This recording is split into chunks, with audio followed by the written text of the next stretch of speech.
Most people assume a good therapist is someone who understands quickly, someone who hears a few details and already knows what's going on. It's an understandable assumption.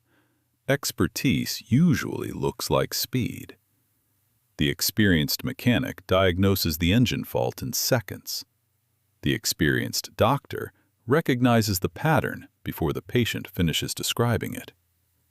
So it would make sense if therapy worked the same way.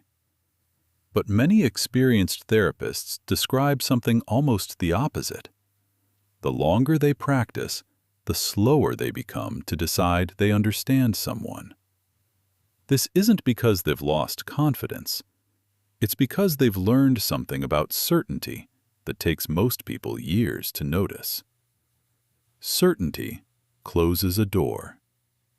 The moment a therapist decides they know what's going on, they stop looking for anything that might complicate that picture. They stop asking the next question because they feel they already have the answer. Curiosity keeps the door open. It says, "I have a guess, but I'm not finished gathering information yet." Consider a client who says they're angry about a friend canceling plans for the third time. A therapist working from certainty might hear this as a straightforward boundary issue and start there.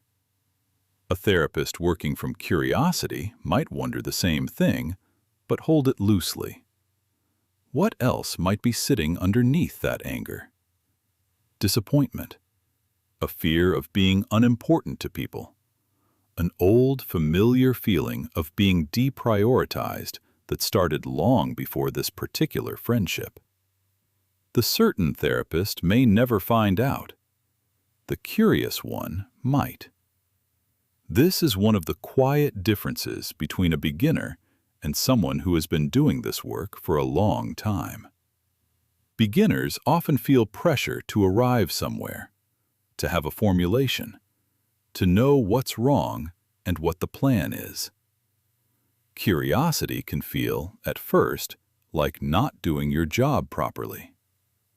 Experienced therapists tend to relax into the opposite belief. Not knowing yet is not a gap to be filled quickly.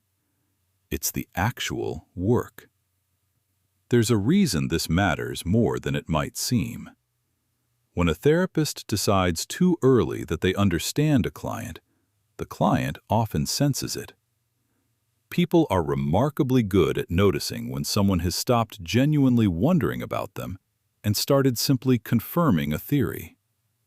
It can feel like being filed away rather than being met. Curiosity does something different. It communicates, without needing to say it directly, that the client is more complex than any single explanation, that there's still more to discover. For many clients, especially those who have spent a long time feeling reduced to a label, a diagnosis, or a reputation, this experience of being genuinely wondered about can be unfamiliar. Sometimes it's the first time. Curiosity also protects against a specific kind of mistake. Therapists, like anyone else, can fall in love with their own first idea. Once a theory forms, it's tempting to notice everything that supports it and quietly overlook what doesn't. Staying curious is a discipline against that. It means continuing to ask, what am I missing? What doesn't quite fit? What would I expect to see if I'm wrong? This doesn't mean therapists avoid forming ideas. They do, constantly. The difference is how tightly those ideas are held. A working idea, offered gently and revised easily, tends to help. A fixed idea, defended because it would feel uncomfortable to abandon, tends to get in the way. Curiosity also changes the kinds of questions therapists ask. Certainty tends to produce questions that confirm what's already believed. Curiosity tends to produce questions that genuinely don't know their own answer. What was that like for you? What did you make of that at the time? Is there anything about this that surprises you, even now? These aren't clever techniques. They're simply what a person sounds like when they haven't decided yet. Perhaps the most counterintuitive part of all this is that curiosity often produces more change than confident answers do. When a therapist offers certainty, a client can accept it, reject it, or argue with it. When a therapist stays curious alongside someone, the client is often the one left holding the question. And a question someone is left holding tends to keep working on them long after the session ends. This is also why curiosity rarely produces sudden insight.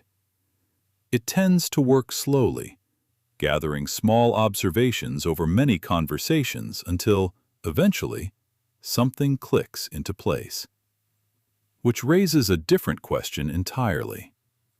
If curiosity does this kind of work so reliably, why isn't insight, once it finally arrives, always enough to create lasting change on its own? We'll explore that next.